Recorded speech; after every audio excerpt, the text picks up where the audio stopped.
I think When Harry Met Sally is one of my favorite movies ever. To describe that film as a rom-com feels minimizes it to like it's just a rom-com. But then I think about that and go, why does that feel like I'm minimizing it? Because I think that's a gendered thing as well. Because you're going, because rom-com is for women. And it's like, well, that's not something to be minimized. That's like something to celebrate.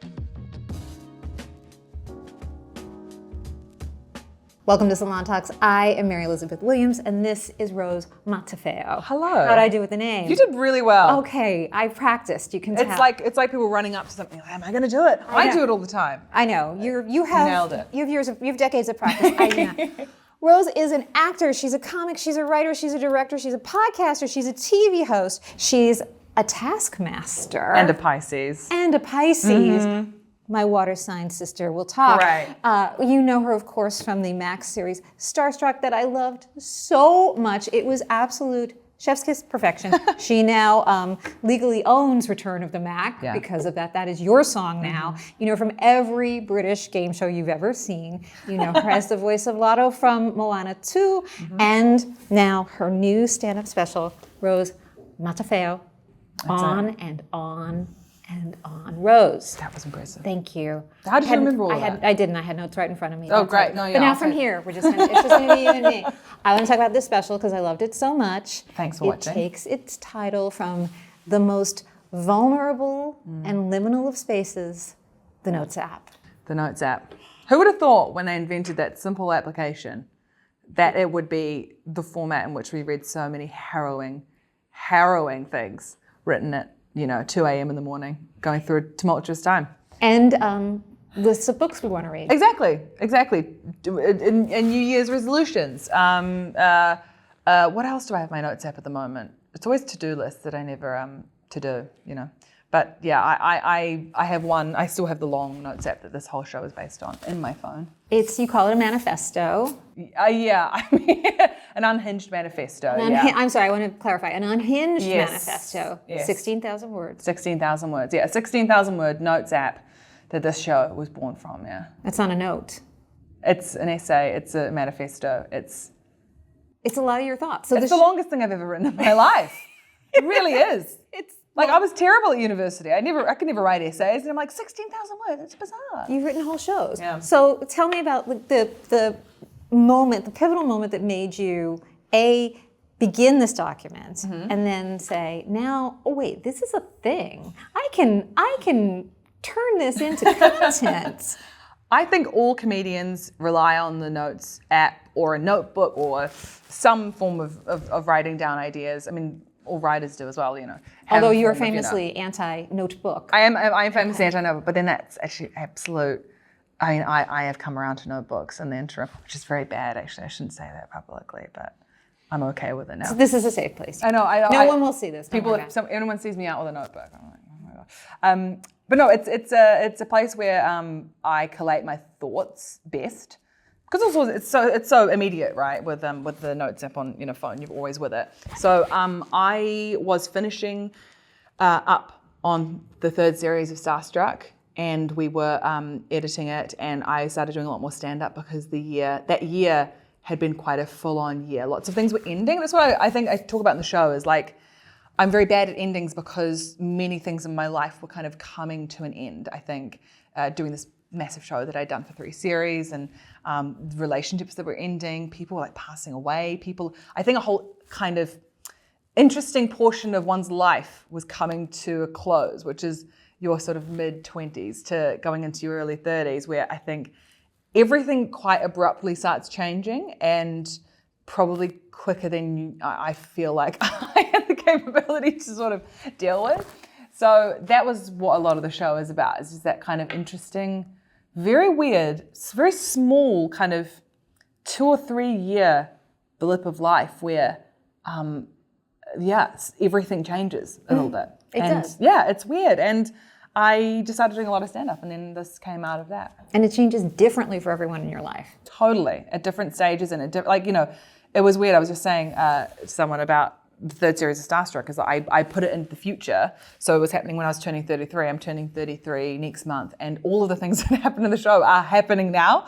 My friends are having babies, they're getting married, and like it's very spooky. So I read recently someone said that time isn't linear, and sometimes events run up ahead of you, and you just have to catch up with them. That is the exact type of thing I would have written down in a notes app and not read for another 3 months. Like, yep, chuck that down. I need that one day. That's good stuff. You, as someone who describes yourself as an introvert, a Pisces, a thoughtful person, your life is your brand. And I'm always interested in people, whether they're singers or comedians, when you do that, when Rose, the character, is also Rose. Yeah. There were autobiographical elements of Starstruck, there's autobiographical elements in this, and everything you do in your character on Taskmaster Jr. That's all you, Rose. How do you separate the two as someone who also needs privacy and solitude? Yeah. How do you separate them? Have you heard of The Substance? No, I'm just kidding. There's a Demi Moore in my in the walls of this set right now. I don't know which one I am. It's horrific. It's weird. It's so strange. I honestly think it's something that I didn't realize was going to be the cost of doing this as a job as much as I do now. I started stand-up so young, and I think it's only till now I've realized that the more people get to know you or watch your stuff, the more strange parts of your privacy are sort of like compromised in a way that I think, I've kind of, I take a little bit more care with like stand-up as well and all that business to sort of keep a little bit of yourself, your actual self, to yourself. I mean, I am to my friends find it bizarre when they see my shows because they're like, you are so energetic. You are not like, you are the most sloth-like, lazy, depressive, miserable person in real life. And your shows, you're like manic. And I think that's probably where the shift happens, is that like, I think I've always had to, but naturally had to gear myself up for being on stage because I find it quite uncomfortable. It's quite scary and basically awful. I get quite bad stage fright. So, I think a different version of yourself comes out a bit. I don't know. But everyone's like that, right? Everyone kind of has different aspects of their personality that come out in different contexts. Yeah, but not all of us do it on a stage. That's what makes you different, Rose. And talking about I make money from it. I managed to monetize my compartmentalization. I love that. I love if we can leverage it and monetize it and turn it into content. Exactly. That's why we do the things we do. I mean, when we talk about these personal things in the show, you are upfront about not wanting to have children, which, as you say, should not be controversial. You made a movie about the ambivalence of motherhood. Yeah. You've lived that. I want to get the name of it in so we can have people rent it. Baby Done. Baby Done. Great movie. With Matthew Lewis.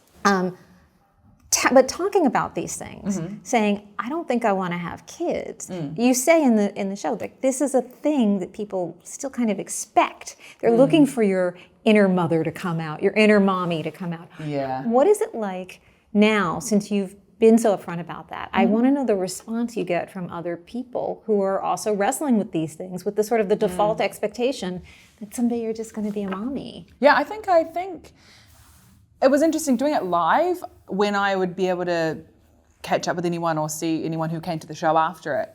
That bit was quite, I think, resonated with them in the same way that it resonates with me when I see other people speak about that. And I think, it's kind of no one's business, and no one needs to care whether or not I have children or not, because ultimately it's my decision. And, but I think that being able to see people talk about it in media or their work or anything like that, and having these kind of, not role models, but just, people who are doing it and are quite unapologetic about it, I think that it has shown that it has come a long way. Like that expectation that's, kind of bestowed upon you when you're born into a body that can have children. It is changing, and I think it changes more with how more people publicly speak about it and what their choices are.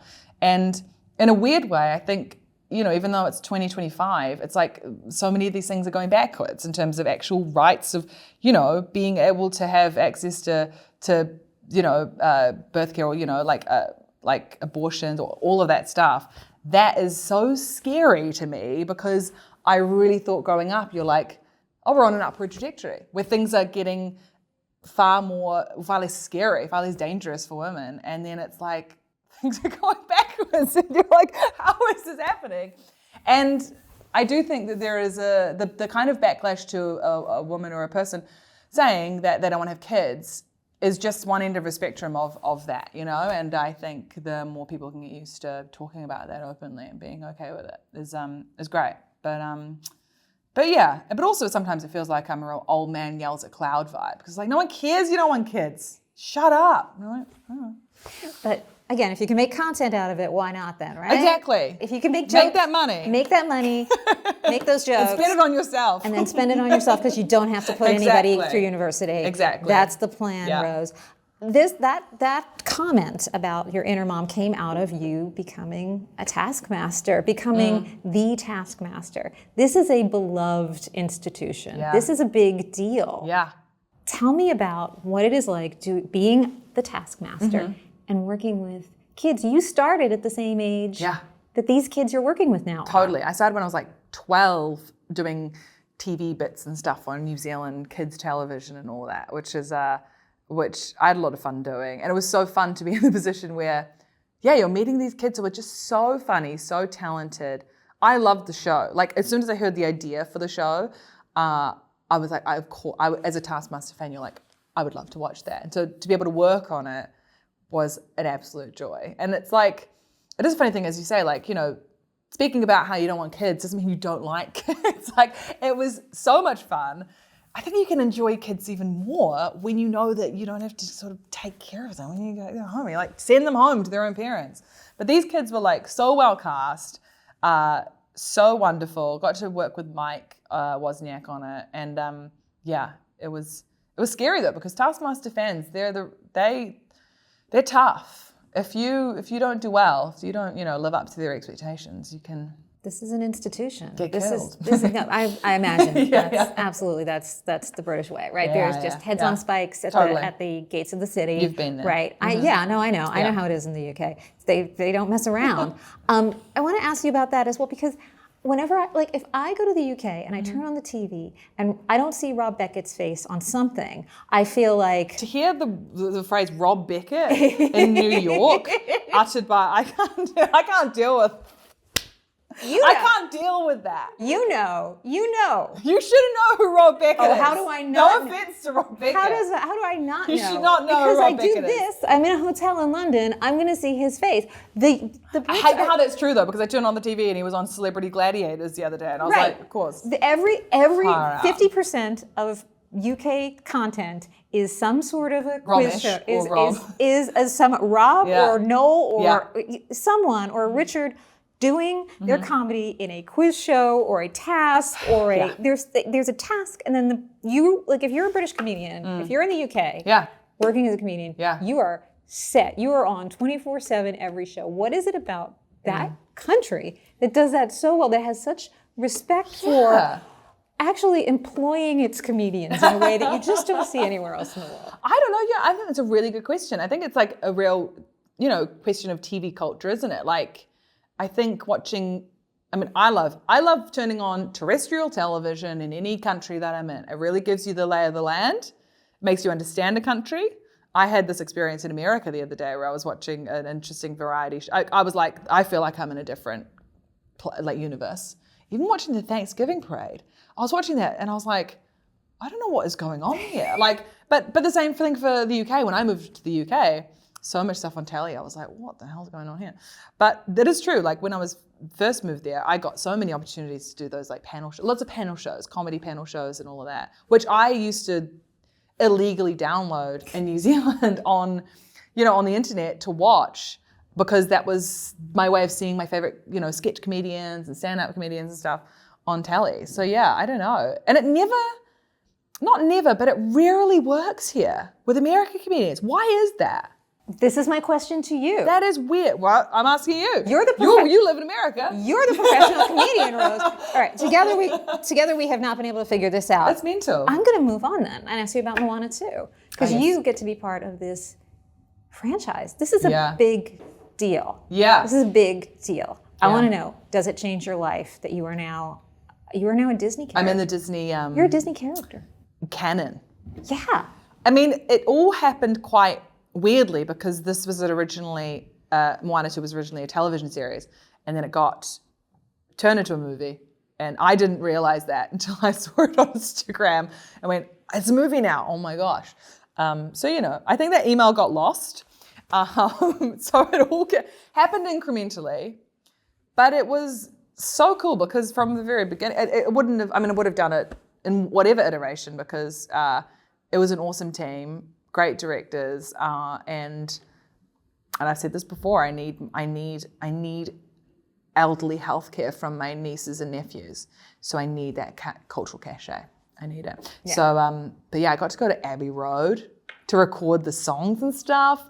And yeah, just months and months going back into recording booths in London, because I did it all in London. So never ever meet anyone else. And now you're canon. I'm canon. And you're also canon in a way that represents for your country. This is, I've seen a lot of the commentary online. It's like, we're so proud of her as a New Zealander. We're so happy. Like New Zealand, there's a handful of people. Yeah. There's a handful of people, period, in your country. Yeah. And then there's a handful of people who are, it's you and Lord, frankly, Rose. It's me and Lord. Yeah. So, one of us will win. Fight to the death. She's pretty scrappy. I would put my money on Lord, to be honest. You look strong, but she looks like she's got some dirty moves. I've met her. She's quite tall. What does it mean? What does it mean to sort of be that person who is in some way representing this culture, these people? I feel it feels bizarre to me. I think I forget that a lot because I've lived in the UK for nearly 10 years now. I still feel like a New Zealander, but I feel like I have people Flight of the Conchords and Taika Waititi and there's these other New Zealanders who I'm they're super duper big overseas, and then I forget that I'm from there as well, and I'm on the same TV shows that I would have watched them on and stuff. So it is a weird, surreal experience, but it is the New Zealand way to sort of downplay it and say no one knows me. It's fine. It's totally fine. No. I might. Yeah, I'm gonna have to remind people. I'm gonna have to wear a name tag for people to know who I am. We know who you are. Right? Yeah, I know. I hate. It feels so uncomfortable though. We know who you are. You just have to get used to it. All right, I want to ask you one more thing because I want to ask a starstruck question because I loved it so much, and I know you have spoken before about the ambivalent and sort of tense nature that we all have with the rom-com. Yeah. Right? It's a little fraught. It is fraught. I've been through so many ups and downs with it and talking about it as well, because I think in promoting the show over so many years, so many feelings have changed as I've sort of gotten a bit older and gone through making one. I've got so much love for the genre, and I am the one who has been on a single-handed campaign to get Bridget Jones into the Criterion Collection. Thank you. It's my favorite rom-com. It's just one of the best films ever. I will not have anyone argue with me on that. It's just incredible. So I think making a TV show that sort of lives in that genre, but also doesn't. And so many genres are you're always pulling from different things. So I think that there are rom-com purists that I reckon potentially hated lots of things that were in the third series because it wasn't sort of, happy ending rom-com vibes, which I loved. I loved to do that. No spoilers, but yeah. I love it. I love it, and I have a lot of love for it. But I do think that there is so much room to stretch the genre there, I think.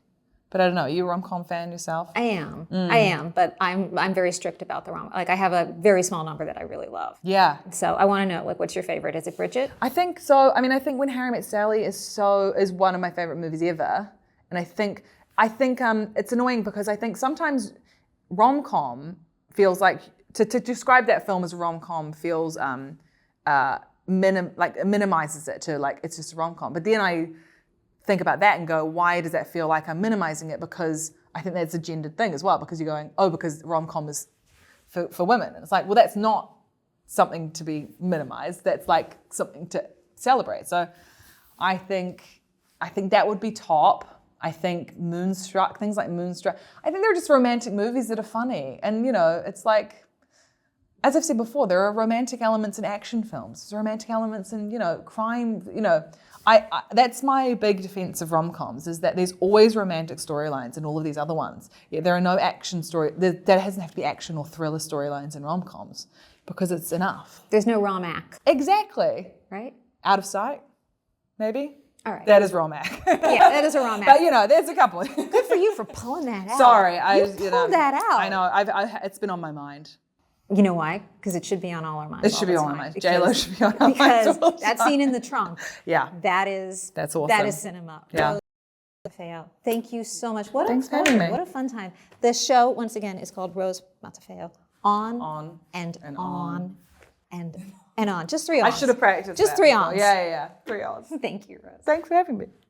Thank you for watching Salon Talks. If you had a good time, why not subscribe right over here so you can get more conversations with your favorite artists, actors, directors, writers, comedians, musicians, politicians, everybody you love, and I love too. And while you're here, why not watch another video right now?